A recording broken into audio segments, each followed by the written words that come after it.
So everybody is discussing the questions. Great, that's the first good sign of collaboration. And I will, meanwhile, dig a little bit deeper into the AI field. So when we talk about artificial intelligence, we often think we talk about artificial intelligence, but we talk about robots, because it's the materialization of what's behind artificial intelligence. And whenever we talk about robots, we need something to relate to. And as you can see in my example here, I'm totally intrigued by robots. I feel very affectionate towards robots.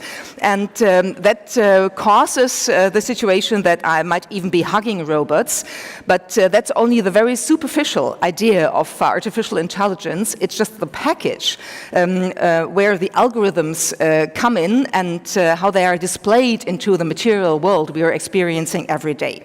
So that's not what we are talking about today. We are talking about what's inside of the robot, or even invisible in the system, where artificial intelligence really sets up a new infrastructure of our way of life, of our perception of the world.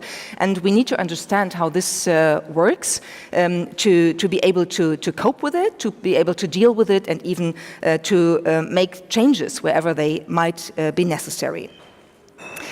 And one of the most important issues in artificial intelligence is the issue of bias in algorithms and in the data sets algorithms are trained by, where you can see that every bias we find in humankind will somehow be replicated in the algorithms, and so also be replicated for the artificial intelligence world we're diving into. And an example, a very material example I would like to show you, are these little drawings of robots, also an exercise we did at another event. And the funny thing is, if you look at this, you see that a lot of people have a similar idea of robots, but also some people have different ideas.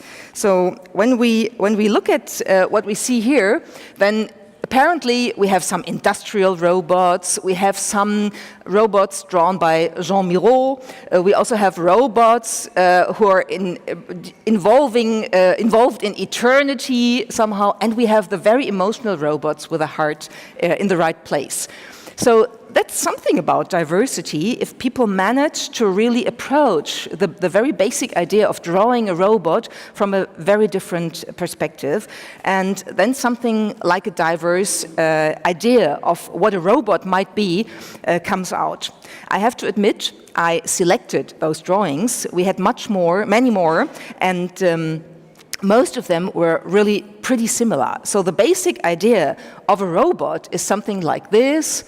This is what people have in mind, because they've learned it, they were trained in recognizing something like that as a robot, and so they replicate their idea of a robot when they draw a robot. And that's the basic, very, very simple idea of what bias is about stereotypes, about the things we have learned in our education, about the things we have learned while we've been socialized in our families, in the society we live in the culture we live in, the background we have been experiencing for all our lives. And that's what all goes into the idea we are having, for example, about a robot or everything else in the world we are living in.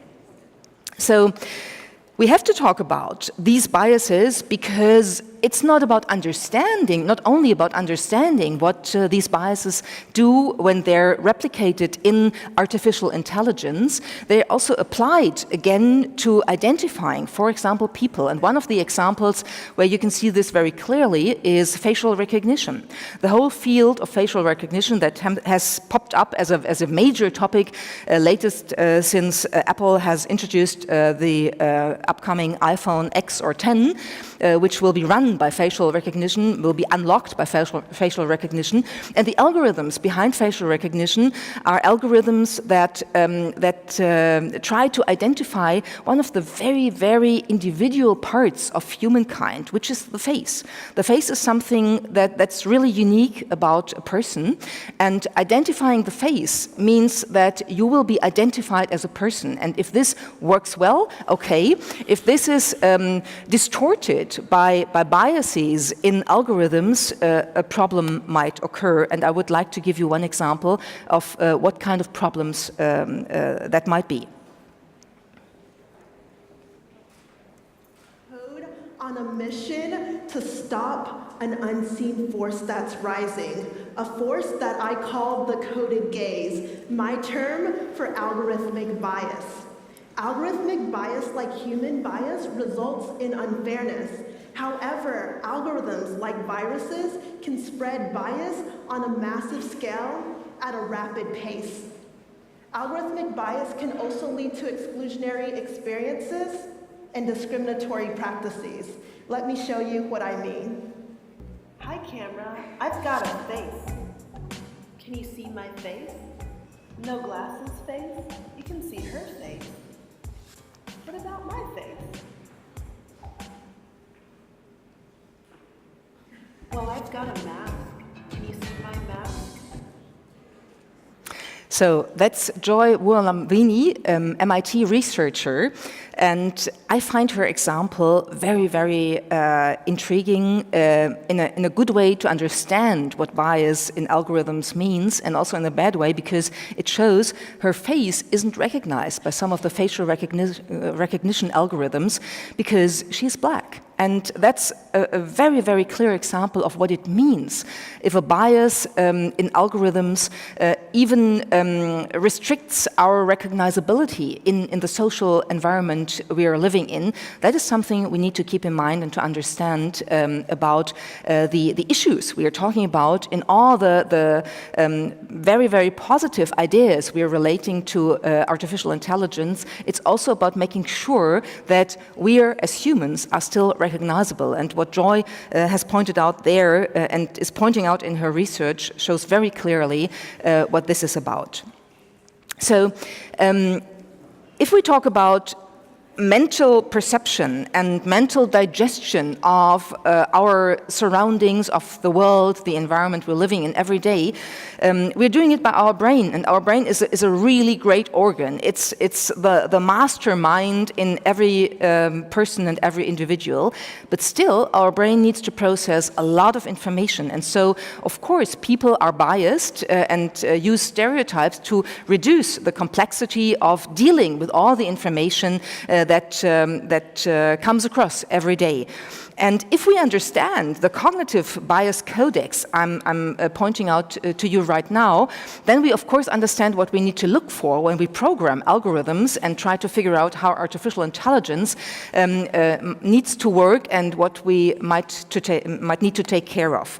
So just to give you 3 examples that show what these biases are about, it's probably not that well readable. We notice things already primed in memory or repeated. Often, what's said above here, we are drawn to details that confirm our own existing beliefs. We fill in characteristics from stereotypes, generalities, and prior histories.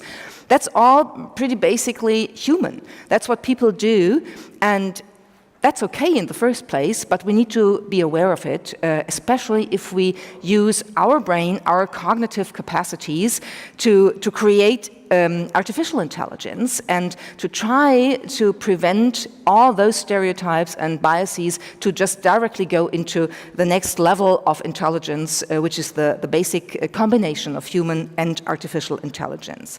So we have a lot of ideas how we can combine diversity as a goal and as a process, of course, and artificial intelligence, and it's all about management and how to deal with these issues I was just pointing out to you. So again, just a few examples. It's of course about the organizational culture, which needs to basically value the difference in lots of different people, in personalities, in backgrounds, in cultures, in religions, race, gender, what have we. That's a huge gain if you can combine teams with different perspectives on the very same issue, because then you get more creative, you get better results, as research shows. Gender diversity is just one example of a lot of different diversity issues, but of course it comes down to gender differences and gender biases. For example, in the whole Me Too debate we are having right now, because sexual harassment policies is something that's related to gender biases and to discrimination and the lack of diversity in coping with the different genders in, for example, an organization or in society in general. And a third example, bias-free HRM systems. That's something that is getting more and more important. Try to figure out how our stereotyping and even more, the biases coded into algorithms might impact how you select people you want to work with. For example, including photos in applications is something that is not done any longer in the US. In Germany, it's still very frequently popular, and we know from research that women and special features displayed in photographs might impact the probability that the person is selected for a talk and is selected for hiring in the second stage. And that is something we can really avoid by changing the policies. Just 3 examples we could dive into later on even more, and those show that the topics we're talking about are big, are huge. Already, if we talk about the human biases, still even more related to programming these biases into algorithms, into the whole system of artificial intelligence.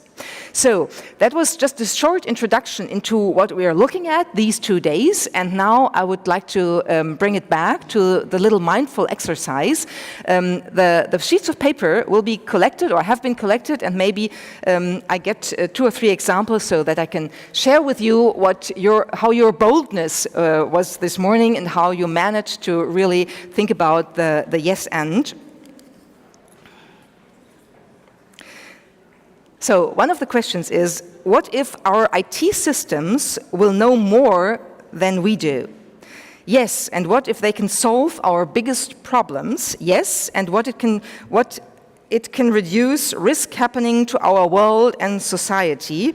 Yes, and what if we would have more time for things we love? That's basically the great idea of artificial intelligence, that the algorithms are doing the boring work, and we have more time to enjoy our lives and be creative. That's a very basic, thank you, very basic idea about artificial intelligence.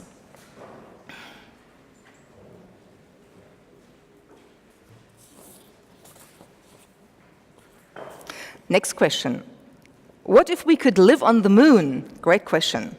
Yes, and what if plants could grow on the moon? Yes, and we could serve more people with food, no more starving, and what if we could live on the moon? That's a philosophical approach, I have to admit.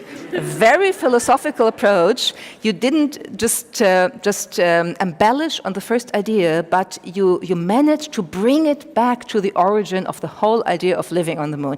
That's really creative thinking. Bold thinking. Thank you very much for doing this. We are going to be collecting the different ideas and sharing some of those with you over the next hours or maybe tomorrow morning.